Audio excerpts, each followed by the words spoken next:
Morris, sitting on a bench in Pattaya beach at sunset, reflects on how everything fell apart. I lost $420,000 in Thailand, my entire retirement, my dignity, my future. And the worst part? I handed every single dollar over willingly, like a lamb to slaughter. 11 years. 11 years of my life that I'll never get back. 11 years of believing her family genuinely needed help, that I was doing the right thing, that one more payment would finally be enough. Looking back now from this bench, the same beach where I used to walk feeling like a king, I realize I was nothing more than a retirement fund with legs, a walking ATM machine that spoke English and believed in family values. Thailand taught me a lesson I'll never forget. Kindness without boundaries isn't virtue, it's stupidity. And in Thailand, stupidity is expensive. Let me take you back to 2014. I was 60 years old, Australian, and I just finalized the most painful divorce of my life. I had approximately 420,000 Australian dollars. After my second wife took half of everything, the house in Perth, the savings, even the damn boat, this was all that remained of 40 years of construction work. Supervising building sites, working in the sun, saving every dollar I could. This money was meant to last me through retirement, let me live comfortably for the next 20, maybe 30 years. I'd invested most of it conservatively, getting about 5% return annually, which meant roughly $1,700 coming in every month. Combined with my superannuation pension of another $1,500, I had $3,200 monthly. Not rich, but comfortable. My second marriage, Christ, even thinking about it makes my blood pressure spike. Linda cheated on me for 18 months with her personal trainer. 18 months. After 12 years of marriage and raising her 2 kids from her first marriage like they were my own, she discarded me, like rubbish. When I found out, she didn't even apologize, just said she needed excitement and that I was too predictable. The divorce left me emotionally destroyed. I had 3 children from my first marriage who barely spoke to me anymore. They'd sided with their mother years ago. Linda's kids, who I'd paid for, supported, loved, they ghosted me the day she filed papers. I was 60 years old, alone, and feeling like my entire life had been a waste of effort for people who never appreciated me. A mate in Pattaya kept telling me about his life there. Morris, he'd say, you can live like a bloody king on pension money, beautiful weather, cheap living, and the women, mate, they actually appreciate a decent bloke who treats them right. Not like these entitled Australian women. I thought he was exaggerating, but after the divorce, sitting alone in my rental flat in Perth, watching winter rain and feeling utterly hollow, I thought, why not give it a try? March 2014. I arrived in Pattaya. The humidity hit me like a wet blanket the moment I stepped off the plane in Bangkok, but by the time I reached Pattaya, something shifted. The energy, the chaos, the feeling that life was actually happening. It was intoxicating. Neon lights reflecting off wet streets after an afternoon rain, motorbikes weaving through traffic with a confidence that should terrify but somehow didn't. The smell of street food mixed with ocean salt. Everything was vibrant, alive, affordable. Those first few weeks, I felt like I'd found my reset button. Everything was possible. I could be whoever I wanted here, not the divorced loser, not the guy whose kids hated him, not the predictable bore Linda had made me feel like. I rented a studio apartment near Soi Buak Hau for 8,000 baht a month, about 300 Australian dollars. I was spending maybe 1,200 US dollars monthly total, living better than I ever had back home. Beach every morning, cheap Thai food, socializing with other expats at the bars. If I'd just kept things that way, simple, cheap, independent, none of this would have happened. But I was lonely. I was thinking about finding someone to share this paradise with, someone who'd appreciate me for who I was, not what I could provide. That's where I went wrong. And that's when I met her. I'd been in Thailand for about 4 months when I met Busakorn. Soi Buakau, July 2014. The rainy season, but the evenings were still warm. I'd walked past dozens of beer bars, karaoke joints, massage places, but there was this one place, Champion Karaoke, where I'd stop sometimes for a beer and to listen to Thai girls absolutely massacre Western pop songs. Busakorn, everyone called her Bua, was 28, slender. With long dark hair she kept in a ponytail. She wasn't dolled up like the other girls. Minimal makeup, simple clothes, this quiet presence that stood out precisely because she wasn't trying to stand out. I walked in, ordered a Leo beer, and she approached me with this shy smile. "You want sing?" she asked. Her English wasn't great, and this was 2014. Smartphones existed, but Google Translate wasn't what it is now, but something about her felt genuine. "I can't sing to save my life," I told her. She laughed. Not the fake, performative laugh I'd heard from other girls. A real laugh. "Me too. But still, I work here." We talked for hours that first night. She told me about her life in broken English mixed with hand gestures and the occasional Thai word she'd explain. She was from Udon Thani province, up in Isaan. Her parents were rice farmers who barely survived season to season. She had 6 siblings. She was the eldest daughter. She'd come to Pattaya 3 years earlier to send money home because the family had nothing. She had a 4-year-old daughter from a previous relationship. "Thai man no good," she said, shaking her head. "He leave when I pregnant. Never help, never see daughter." "What's your daughter's name?" I asked. "Ploy." Her face softened when she said it. "She with my mother now. In village. I miss her every day, but I stay here, work, send money for her food, for school." Here's the thing, Busa Korn wasn't like the other girls. She didn't immediately ask for a drink. She didn't push for a bar fine. She just seemed like a young woman trapped in a difficult situation, trying to do right by her child and her family. "I know what you're thinking. Karaoke hostess, poor village, kid from a Thai ex." I'd heard it all before from other expats. Every girl had the same story. But with Bua, it felt real. She showed me pictures on her phone, her daughter, her parents' wooden house on stilts, the rice fields. She wasn't performing. She was just talking. 3 days later, she mentioned her daughter needed medicine. Ploy had gotten sick, fever, infection, and her mother couldn't afford the doctor visit and antibiotics. 5,000 baht. About $200. I didn't even hesitate. "Of course," I said. "Take care of your daughter." When I gave her the money, she cried. She hugged me and said, "You good man, Morris. Good heart." But I noticed just for a second when she thought I wasn't looking, the tears stopped faster than they'd started. The grateful smile looked practiced. I pushed the thought away. One of my mates at the bar said later, "Morris, mate, they all have sick kids. It's the oldest play in the book." I ignored him. He was just cynical. He didn't know Bua like I was getting to know her. Over the next few weeks, Busa Korn and I saw each other almost every day. I paid her bar fine 300 baht to the karaoke bar so she didn't have to work that night, and we'd just spend time together, walking Beach Road, eating street food, talking about life. I fell for her. Completely, stupidly, desperately fell for her. 3 months in, I knew I wanted something serious. I thought I'd found my second chance at happiness. Someone who needed me, appreciated me, would build a life with me. I was so catastrophically wrong. Over the next 8 months, life in Thailand felt like I'd stumbled into a dream I desperately didn't want to wake from. Busa Korn and I would wake up late, have breakfast at a small Thai restaurant. She liked 40 baht for rice soup, 20 baht for coffee. We'd spend afternoons at the beach or the mall. Evenings we'd go out for dinner, maybe have drinks with friends. I'd paid her 15,000 baht monthly, about $600, so she could quit working at the karaoke bar. My superannuation and investment income meant I had about $2,400 coming in monthly. Rent was 300, food and entertainment another 600. Bua's allowance was 600. Supporting her meant I was spending about 1,700 monthly, still saving 700. I thought I was managing well. Then, after 2 months together, she said her father needed medicine. Diabetes complications, required injections and monitoring equipment. The village clinic couldn't provide. 30,000 baht, about $1,200. I hesitated.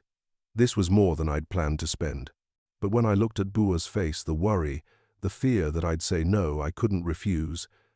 What kind of boyfriend would I be if I let her father suffer? I gave her the money. She cried, thanked me, told me I was saving his life. Looking back now, this was the test, and I failed it spectacularly. This was when she learned I'd always say yes, that guilt and emotional manipulation would open my wallet wider than any request ever could. By 6 months in, we were talking about marriage. I asked her to marry me at a restaurant overlooking Pattaya Bay. She cried, said yes immediately, seemed genuinely happy. I felt like I'd finally found someone who loved me for me, not despite me like Linda had implied with every criticism. She wanted a traditional ceremony in her village.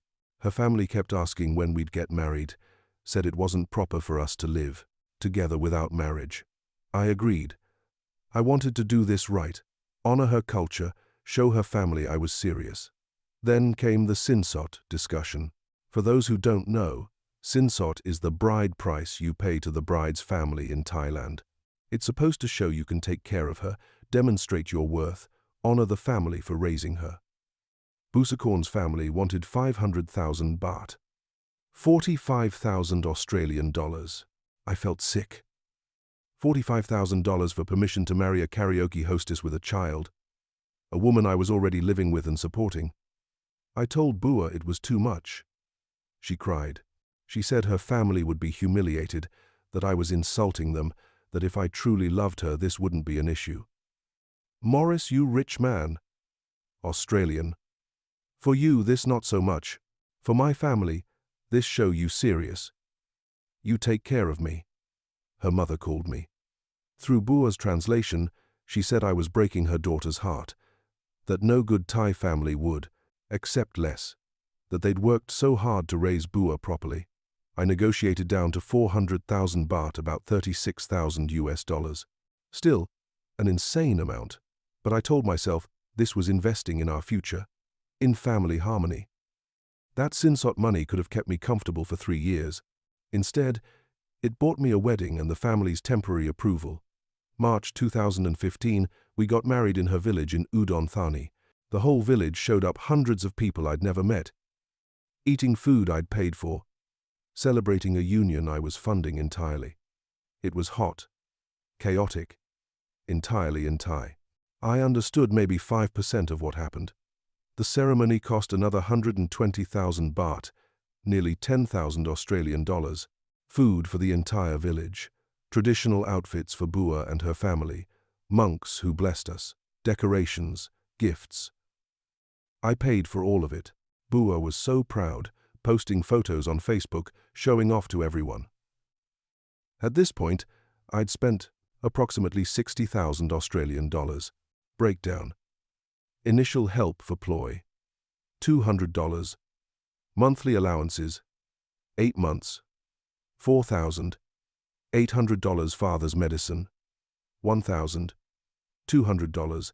Various family emergencies, $8,000. Sinsot, $36,000. Wedding, $10,000. Total, $60,200. I still had $360,000 left. My income was still covering our lifestyle. I told myself the big expenses were behind us. We'd settle down now, build a stable life together. I thought marriage would be the happy ending. I was wrong. This was just the beginning of the bleeding. The first 2 years of our marriage, from 2015 to 2017, were a slow, steady drain I didn't fully recognize until it was too late. We were renting a 1-bedroom condo in Pattaya for 12,000 baht monthly, about 450 US dollars. My monthly expenses looked like this. Rent, $450. Food, $400. Bua's personal allowance, $600. Her family support, $400. She said they needed it to survive. Utilities and miscellaneous, $250. Total, $2,100. Monthly. My income was $2,400, saving $300 monthly. I thought I was still doing okay, still being responsible. But that $300 monthly savings, it was a lie, I told myself.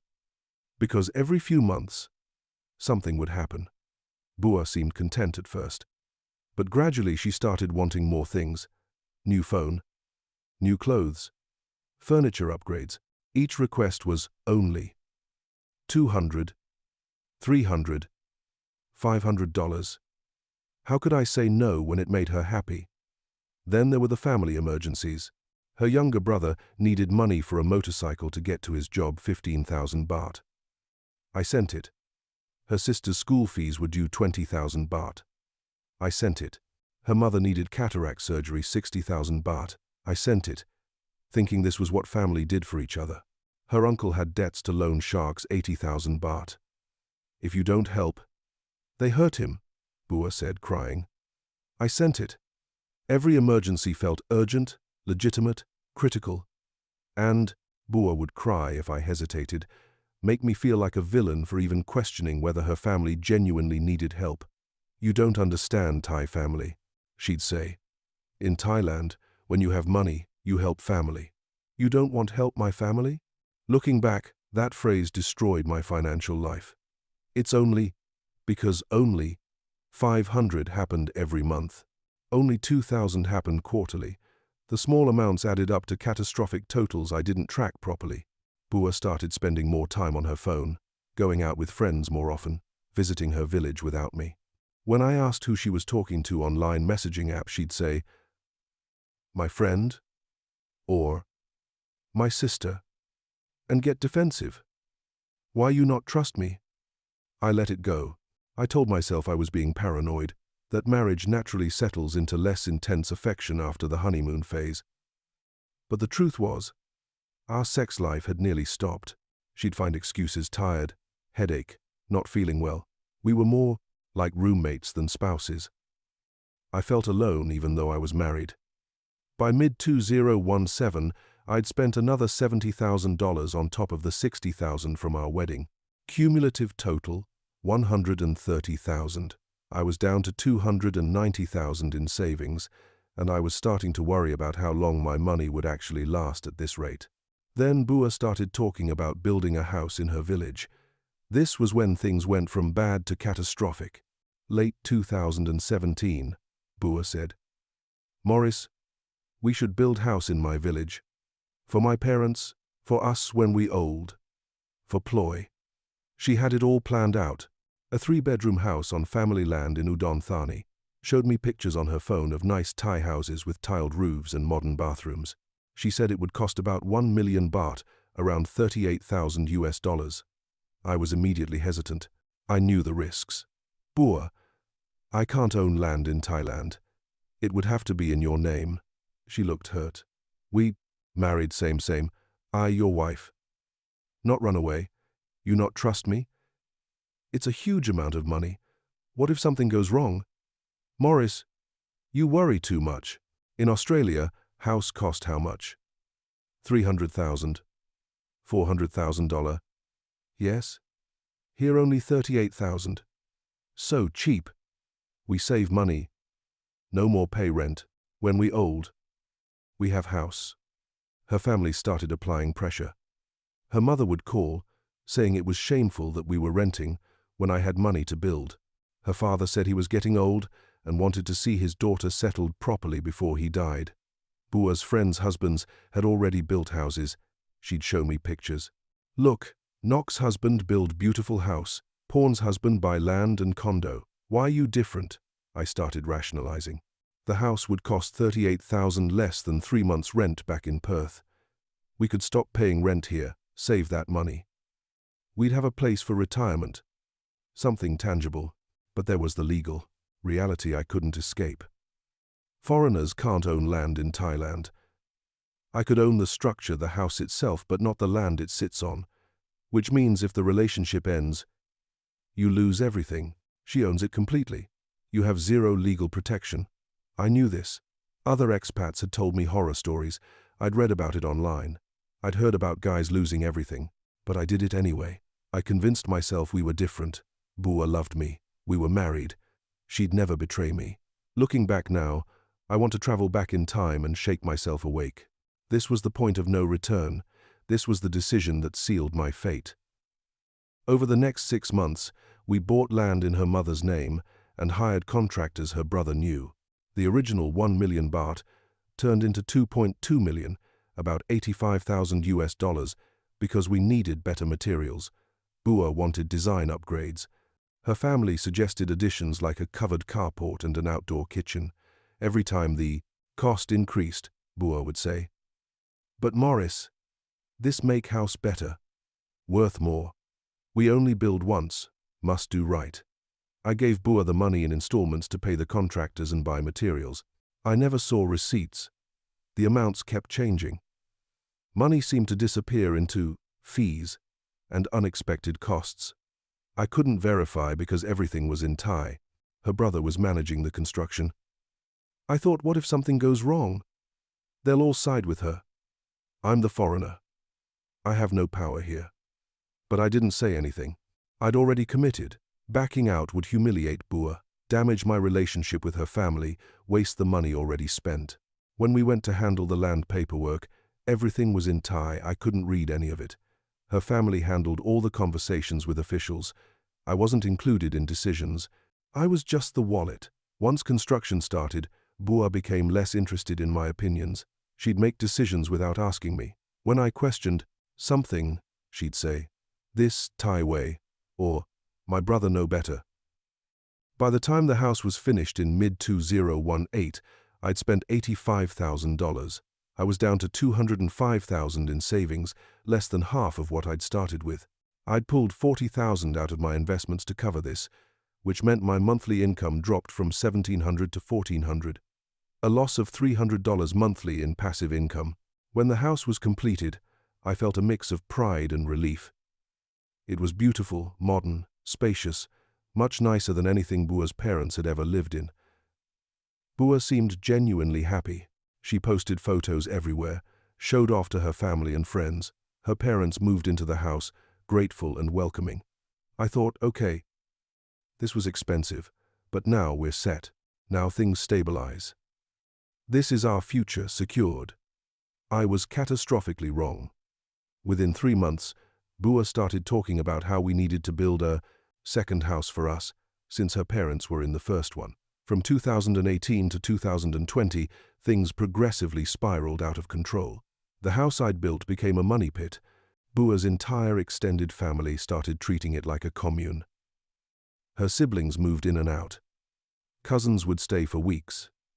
Relatives I'd never met would show up and settle in like they owned the place. Between electricity bills, water, repairs when things broke, and Bua's family using everything without contributing, the house was costing me $1,500 monthly, more than we'd ever paid in rent. Her father's diabetes got worse. More medication, more doctor visits. 10,000 baht monthly. Her mother needed dental work. 80,000 baht. Her youngest brother wanted to go to technical college. Tuition and living expenses, 60,000 baht per semester. Her sister got pregnant. Hospital costs, baby supplies, 40,000 baht. Her uncle's loan shark debts came back. He needed another 100,000 baht, or they'd hurt him. Every month, without fail, Busakorn had a new emergency, a new family member in crisis, a new essential expense that couldn't wait. The requests went from occasional to constant. First year of house, maybe $5,000 in family emergencies. Second year, $12,000. By 2020, $18,000 in a single year. I was frustrated. I knew something was wrong. I'd put $85,000 into a house and we hadn't saved a single dollar from not paying rent. Instead, I was bleeding money faster than before. When I tried to question the expenses, when I asked to see receipts or understand where the money was actually going, Busakorn would get angry. "You don't trust me? After everything, I, your wife, my family, your family, you want my father die because no medicine?"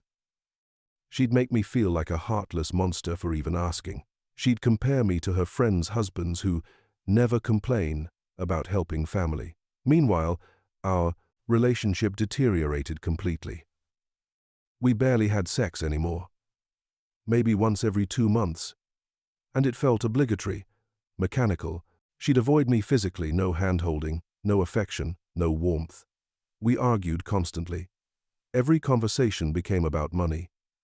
She was never satisfied. There was always another need, another emergency, another person requiring help. Bua spent more time in her village than in Pattaya with me. She'd be gone for weeks, saying her mother needed help or Ploy was sick. I'd be alone in our condo, paying for everything, while she lived in the house I'd built, surrounded by her family. Her phone was password protected suddenly. She'd leave the room to take calls. She got defensive and accusatory when I asked who she was texting. Why are you always suspicious? You think I do something bad? You jealous, insecure man. Busakorn seemed unhappy all the time, resentful toward me, like she wanted to be anywhere but with me. I started to suspect she'd never actually loved me. That I'd been a retirement fund with legs from day one. But I was too proud to admit it, too invested to walk away. My expat friends started distancing themselves. One pulled me aside and said, "Morris, mate, everyone can see what's happening except you. She's bleeding you dry." I got defensive. I made excuses. You don't know her like I do. Thai culture is different. Family is everything here. He just shook his head and walked away. By early 2021, I'd spent approximately $250,000. Breakdown. Original wedding. Sinsot. $60,000. First 2 years. Monthly drain, plus emergencies. $70,000. House construction. $85,000. Post-house family emergencies. 2018 to 2020. $35,000. Total, $250,000. I had $170,000 left, 40% of my original nest egg. My monthly income was down to $1,400 from investments. My pension was still $1,500, $2,900 monthly total. But my expenses had ballooned. Condo, rent, $450. Food, $300. Viewer's allowance, $800. She demanded more. House costs, utilities, family support, $1,200. Miscellaneous, $200. Total, $2,950. I was losing $50 monthly just on regular expenses, not counting the constant emergencies. I felt trapped, depressed, too proud to admit failure to my kids back in Australia who'd warned me about Asian gold diggers, too invested to walk away because I'd lose the house and everything I'd built. I couldn't leave because then all the money would be wasted, all the years meaningless. I kept telling myself things would get better. She's just stressed. Her family situation will improve. This is temporary. Then COVID-19 hit Thailand in 2020, and everything got exponentially worse. The pandemic trapped me in Thailand. Borders closed. Flights were cancelled. I couldn't leave even if I wanted to. Busakorn's family panicked. Village jobs disappeared. Everyone depended on me even more. "Morris, we have no money. Village have no work. You must help." The requests increased. 20,000 baht for food. 15,000 for medicine. 10,000 for this, 20,000 for that. By late 2021, I'd burned through another $50,000 in COVID emergency support. I had $120,000 left. I was 71 years old, trapped in a country during a pandemic, married to a woman who showed me zero affection, supporting an entire village of people who saw me as an ATM, watching my retirement fund evaporate. I felt like I was drowning, and every time I tried to surface, someone would push my head back underwater. Then, in early 2022, I got sick. Pneumonia, complications from stress and age. I spent a week in Bangkok hospital Pattaya. The bills, even with insurance, cost me $22,000 out of pocket. I was down to $98,000, and that's when Busakorn showed me who she really was.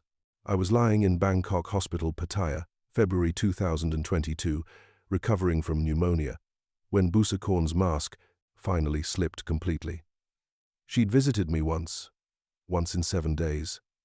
Stayed for 20 minutes, seemed annoyed that I was sick, kept checking her phone. "I must go back to village. Ploy need me, mother need help." "Bua, I'm in the hospital, I almost died." "You fine now, doctors say you okay." "I come back later." She didn't come back. My hospital roommate, a British expat named Colin who was recovering from a motorcycle accident, saw the whole interaction. After Bua left, he said, "Mate, how long have you been married?" 7 years. He just nodded. I was married to a Thai woman for 12 years. I know that look. She's done with you, mate. She's just waiting for the money to run out. I didn't want to believe him. But lying there alone, medicated and exhausted, I started seeing things clearly for the first time in years. The pattern was undeniable. When I had money, Bua was attentive, not loving, but present. The moment I questioned expenses or hesitated on a payment, she'd turn, cold, angry, withholding. She'd trained me like a dog. Give money, get basic kindness. Hesitate, get punishment. I'd been so desperate for affection, so starved for appreciation after my divorces, that I'd accepted scraps and called it love. When I was discharged from the hospital, I went back to our condo alone. Bua was in the village. She'd sent a line message. Sorry, cannot pick you up. No, have car. You take taxi. I'd been in the hospital for a week, almost died, and she couldn't even bother to arrange a ride home. That night, I couldn't sleep. I started going through old bank statements, calculating everything I'd spent over 7 years. The numbers were devastating. Total spent, approximately $320,000. Wedding, sinsot, $60,000. House, $85,000. Monthly support, 7 years, $67,000. Family emergencies, $78,000. Hospital, $22,000. Missed gifts, trips, unexpected costs, $8,000. I had $98,000 left, less than 25% of my original retirement fund. And what did I have to show for it? A house I didn't own, a wife who didn't love me, a family who saw me as an ATM, no legal rights to anything. I started noticing other things I'd rationalized away. That time in 2019 when Bua's ex-boyfriend showed up at a restaurant while we were eating, and she got nervous, spoke to him in Thai for 10 minutes while I sat there ignored. She'd said, "Just old friend, no problem." Was he actually an ex? Or had he been in the picture the whole time? The money I'd sent for her mother's cataract surgery, had her mother actually gotten surgery? Or had Bua pocketed the cash? The constant village trips where she'd be gone for weeks, was she actually with her family? Or with someone else? Her phone secrecy, her declining intimacy, her resentment toward me. It all made sense now. I'd been the retirement plan, the foreigner sponsor, the mark. And I'd played the part perfectly. I felt physically sick. Not from the pneumonia, from the realization that 7 years of my life had been a complete lie. Over the next week, I started asking questions. Bua, how much did the surgery actually cost? Can I see the receipt? She got defensive. Why you need receipt? You don't trust me? Your wife. I just want to see the paperwork. I don't have. Hospital don't give. Why you like this? How much is the house costing us each month? I don't know exactly. Many things. You want me calculate everything? Yes, actually, I do. She exploded. You cheap Charlie. Kinyao. Every Farang I know, help family, no complain. Only you. Always ask, ask, ask. You don't care about my family. You don't care about me. The accusations were designed to make me back down, apologize, feel guilty. They didn't work anymore. I contacted a Thai lawyer to understand my legal position. The news was worse than I'd feared. The house was in her mother's name on family land. I owned nothing. I couldn't claim any portion of it. If we divorced, I'd walk away with zero. The money I'd given her family, legally considered gifts. Unrecoverable. Thai law heavily favored Thai nationals. I had almost no rights as a foreign spouse. A legal battle would cost more than I'd ever recover. I was trapped. March 2022, Busakorn came back to Pattaya. She walked into our condo like nothing was wrong. Started talking about needing money for Ploy's school expenses. I was sitting at the table with 7 years of bank statements printed out in front of me. We need to talk, I said. She looked at the papers, and for a split second, I saw fear flash across her face. What this? This is $320,000, Bua. Every dollar I've given you and your family over 7 years. She went pale. Why you do this? Why you check? Because I need to understand where my retirement fund went. Because I nearly died alone in a hospital while you couldn't be bothered to visit me. I visit you for 20 minutes. Once. She started crying. The performance was immediate, practiced. You don't understand. I have so much stress. My family need help. I have to take care of everyone. You only think about money. I'm thinking about survival, Bua. I have $98,000 left. At this rate, I'll be broke in 3 years. What happens then? She stopped crying as quickly as she'd started. Her face hardened. What happens, you old man? You have pension. You be fine. The mask was off now. The real Busakorn was showing. Did you ever actually love me? I asked. She laughed. Actually laughed. Morris, you nice man. Good heart. But love? She shook her head. You were safe. You have money. You good to my family. That enough. So this was always just about money. You think different? You 60 years old when we meet. I 28. You think I with you because you handsome? Because you exciting? She looked at me with something close to pity. Farang always think they special. You just one. Many men like you. I felt my legs go weak. I'd known on some level. But hearing her say, it was devastating. Why did you marry me? You have money. My family poor. Simple. I give you what you want, beautiful Thai wife. Someone take care you. Someone make you feel young. You give me what I want money for. Family, house, security. Did your mother actually get cataract surgery? She hesitated. Some of money, yes. Some for other things. What other things? Not your business. I paid for it. It's absolutely my business. She stood up, grabbed her phone. I don't have to tell you everything.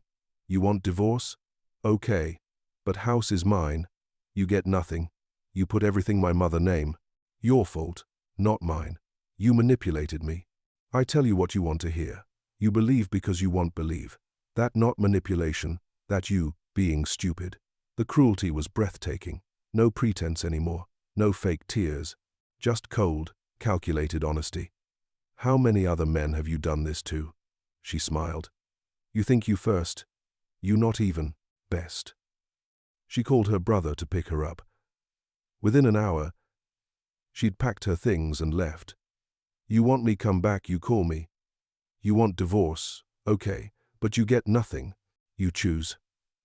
She walked out, leaving me alone with 7 years of financial records documenting my complete stupidity. I stood there in the empty condo and wanted to destroy something. I wanted to scream. I wanted to hit myself for being so blind. But mostly, I just felt empty. I'd spent $320,000 in 7 years on a woman who'd never loved me, who'd seen me as a retirement fund with legs, who'd been acting the entire time. And the worst part? I'd seen the signs. I'd ignored warnings. I'd rationalized red flags. I'd chosen to believe the lie because the truth was too painful to face. Everything I'd built was in her family's name. I couldn't force a sale, couldn't claim anything, couldn't recover a single dollar. I had $98,000 left, maybe enough to survive 3 years, if I was extremely careful. I was 68 years old, too old to work again, too broke to retire comfortably. I'd destroyed my retirement chasing a fantasy. Over the following month, I learned just how deep the deception ran. I talked to other expats in Pattaya who'd known Bua before I met her. Turns out, several people had tried to warn me early on. Morris, we didn't want to say anything because you seemed happy. But everyone knew Bua's story. She'd done this before. There was a German guy before you, American before him. She has a type older, recently divorced, lonely. The German had built her family a house too, smaller than mine. But same deal. When his money ran out, she moved on. The American had sent money for years thinking they'd get married. She was seeing 3 other foreigners at the same time, collecting from all of them. I'd been mark number 4, maybe number 5. The emergency surgeries, the sick relatives, the school fees, they were partially real, but massively inflated. She'd pocket the difference. Her brother's motorcycle existed. But she'd told me it cost twice what it actually did. Her mother's surgery happened, but cost half what Bua claimed. Her uncle's loan shark debts? Probably fabricated entirely. I'd been systematically scammed for 7 years, and half of Pattaya knew except me. The social humiliation was devastating. Other expats had been laughing at me behind my back, the stupid Aussie who couldn't see what everyone else knew. I sat down and recalculated based on this new information. Actual costs versus what I'd paid. House probably cost $60,000. I paid $85,000 equals $25,000. Skimmed family emergencies. Maybe $40,000 real. I paid $78,000 equals $38,000. Skimmed monthly allowances, probably half went to her, half elsewhere, equals $33,000. Skimmed busacorn. And her family had stolen approximately $96,000 through inflated costs, fabricated emergencies, and outright lies. But it didn't matter. I couldn't prove it. I couldn't recover it. Thai law didn't care about a foreign man's claims against a Thai national without ironclad documentation I didn't have. I contacted the Australian embassy. They were sympathetic but clear. We can't help with civil disputes. You should consult a Thai lawyer. I'd already consulted a lawyer. Legal action would cost $20,000 minimum, with minimal chance of recovery. I was 68 years old with $98,000 left. Fighting would bankrupt me faster than walking away. I had to decide, leave Thailand and start over with almost nothing, or stay and try to survive on what little I had left. I tried to leave. I priced out flights back to Australia, looked at rental costs in Perth. I couldn't afford it. Rent alone would burn through my savings in under 2 years. I'd have no support system, no family who'd help, no way to rebuild. I was trapped in Thailand by my own poverty. This was when I finally understood Thailand's true face. I'd spent 7 years thinking I was building a life here. That Thailand welcomed foreigners. That respect and love could bridge cultural gaps. But the truth was brutal. I'd always been just an ATM. Thailand tolerates foreigners as long as money flows. The famous Thai smiles? They smile while taking everything from you. After 7 years, I was still Farang, still an outsider. The whole system is built this way. Laws that prevent property ownership, culture that encourages extracting maximum money from foreigners, social acceptance of scamming those who trust you. Not all Thais are like this, I know that. But the cultural framework that makes this acceptable, that treats foreign men as walking wallets, that lacks shame in systematic exploitation that's real, I couldn't sleep. I'd lost 20 pounds. I started drinking heavily, sitting alone in bars trying to numb the humiliation. I thought of myself as smart, worldly. I'd worked construction for 40 years, managed crews, run projects, but I'd been played like a complete fool by a karaoke hostess who'd done this multiple times before. I had 2 options: leave Thailand and admit complete failure, starting over at 68 with almost nothing in a country where I couldn't afford to live. Stay in Thailand and survive on 98,000, watching it slowly disappear until I had nothing. I couldn't afford to leave. I couldn't afford to stay. I chose to stay because I had no other choice. And that's when the final blow came. June 2023. I was 69 years old, living alone in a studio apartment I'd downgraded to 6,000 baht monthly instead of 12,000. Cutting every possible expense. My monthly budget had become brutal. Rent, $220. Food, $200. Utilities, $50. Insurance, $100.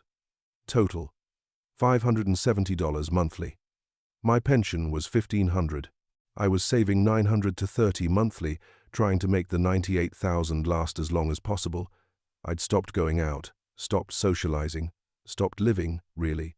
Just existing, counting money, calculating how many years I had left before complete destitution. Then I got sick again. This time it was serious. Heart problems, arrhythmia, dangerously high blood pressure. I collapsed in my apartment. A neighbor found me and called an ambulance. Bangkok Hospital, Pattaya again. 5 days in cardiac care. Tests, medication, monitoring. The bills came to $18,000 even with insurance. My policy didn't cover pre-existing conditions, and apparently my pneumonia from the year before had flagged me as high risk. I had to pay out of pocket, or they wouldn't discharge me. 80,000 left. I called Busakorn in desperation. Bua, I'm in the hospital. I need help. Not my problem anymore, Morris. You want divorce, remember? We're still married. I'm asking you. You have money. Use your money. Don't call me. She hung up. The woman I'd given $320,000 to wouldn't even visit me in the hospital. When I was discharged, weak and medicated, I returned to my tiny studio apartment. I tried to contact my children in Australia. My daughter answered, reluctantly, "Dad, we warned you about this. We told you not to marry some Thai bar girl. You didn't listen. You chose her over us. I'm sorry. I made mistakes. I need help. We can't help you. We have our own families, our own problems. You made your choices." She hung up. I was 70 years old, in failing health, estranged from my children, abandoned by my wife, trapped in a foreign country with $80,000 between me and homelessness. Over the next year, I tried to survive. I budgeted aggressively. $570 monthly. I could make $80,000 last maybe 11 years if nothing went wrong. But things kept going wrong. More health problems. Medication costs. My landlord raised rent. Inflation in Thailand was increasing faster than my pension adjustments. By early 2025, I was down to $52,000, and then my pension got cut. Australian government changes to superannuation meant my monthly payment dropped from $1,500 to $1,100, $400 monthly loss. I couldn't afford my apartment anymore. I moved to a cheaper place. 4,000 baht monthly, a tiny room with a shared bathroom down the hall. $150. But even that was too much. June 2025, I ran out of money, $43 in my bank account, no savings left, pension of $1,100 barely covering food and medication. I couldn't pay rent. My landlord evicted me. At 71 years old, I became homeless in Pattaya. November 2025. I'm 71 years old, sitting on a bench at Pattaya beach as the sun sets. I have $167 in my account. My pension comes in 12 days, $1,100 that has to last a month. I sleep on this bench most nights. Sometimes other homeless expats share information about which police avoid which areas, where to shower at the beach facilities early morning, which restaurants throw away edible food. I eat one meal a day, street food when I can afford it, 40 baht for rice and chicken. Some days I don't eat. I can't afford my heart medication anymore. I feel my chest tighten sometimes, wonder if this is it, if I'll just die on this bench in a country that took everything from me. I don't have insurance. I can't go to hospitals. If I get seriously sick, I'll just die. That's the reality. I don't talk to anyone. Other expats avoid me. I'm a walking reminder of what can happen to them. Thais ignore me like I'm invisible. My daughter hasn't responded to my messages in 8 months. Busakorn posts on Facebook about her new life. She has a new foreign boyfriend. He looks about 60, happy, holding her hand in photos. I wonder if he knows. I wonder if he'd believe me if I told him. Some days I feel nothing. Other days I feel crushing rage at my own stupidity. Most days I just feel numb, watching the ocean, waiting for time to pass. If I could go back, I'd never come to Thailand. I'd stay in Perth, live in a modest flat, spend time with my grandkids. I'd be poor, but safe. But I can't go back. The past is gone. This is the life I built, even if I built it catastrophically wrong. My future is this bench. One meal a day, hoping my heart holds out long enough to collect my next pension payment. I'll probably die here in Pattaya. Alone, broke, forgotten. A 71-year-old man who believed in love and family destroyed by greed and stupidity. This is my retirement.